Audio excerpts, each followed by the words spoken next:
இன்று காலை சென்னை நேரு உள் விளையாட்டு அரங்கில் கோலாகலமாக நடைபெற்ற விழாவில் தமிழகத்தின் முதல்வராக விஜய் பதவியேற்றுக் கொண்டார். பதவியேற்பு முடிந்ததும் கையோடு முக்கிய கோப்புகளில் கையெழுத்திட்டார். அவர் நேரடியாக கோயம்பேடை நோக்கி பயணித்தார். வழிநெடுங்கும் பல்லாயிரக்கணக்கான தொண்டர்கள் மற்றும் ரசிகர்கள் திரண்டு நின்று தங்களின் புதிய முதல்வருக்கான உற்சாக வரவேற்பை அளித்தார்கள்.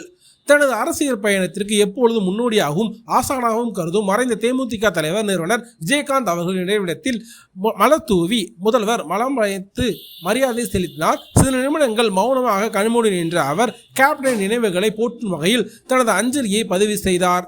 அவருடன் அமைச்சர்களும் சகாக்களும் உடனிருந்தார்கள். கேப்டன் நினைவிடத்தில் அஞ்சலி செலுத்திய பின் செய்தியாளரிடம் சந்தித்த முதல்வர் விஜய், கேப்டன் அவர்கள் அரசியலில் ஒரு மாபெரும் ஆளுமை, துணிச்சலும் ஏழைகளிடம் காட்டிய அன்பிற்கு அவரே இலக்கணம். தமிழகத்தில் ஒரு மாற்றத்தை கொண்டு வர வேண்டும் என்ற அவரின் கனவில் அவருடைய வழிகாட்டுதலும் ஆசிரியர்களும் எனக்கு எப்போதும் இருக்கும்.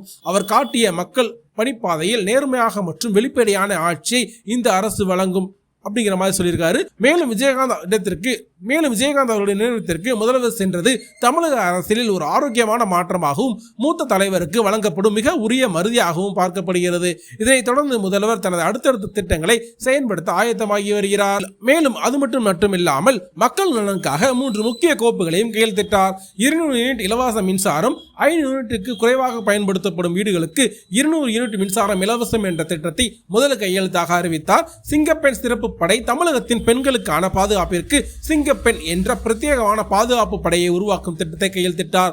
போதைப் பொருள் ஒழிப்பு படை, தமிழகத்தில் போதைப் பொருள் நடமாட்டத்தை முற்றிலும் ஒழிக்க தனிப்பிரிவை உருவாக்கவும் அவர் உத்தரவிட்டுள்ளார். திரையுலகிலிருந்து அரசியலுக்கு வந்து ஒரு புதிய மாற்றத்தை தொடங்கியுள்ள முதல்வரின் இந்த வேகம் தமிழக அரசியலில் ஒரு புது ரத்தத்தை பாய்ச்சியுள்ளது என்றே சொல்லலாம். விஜயின் இந்த அதிரடி முடிவுகள் பற்றி உங்களுடைய கருத்துக்கள் என்ன என்பதை கீழே கமெண்ட்ல சொல்லுங்க. மேலும் இது போன்ற அப்டேட்களுக்கு நம்ம சேனலை சப்ஸ்கிரைப் பண்ணிட்டு பக்கத்தில் இருக்க பெல் ஐகானை பிரஸ் பண்ணிக்கங்க. தேங்க்யூ.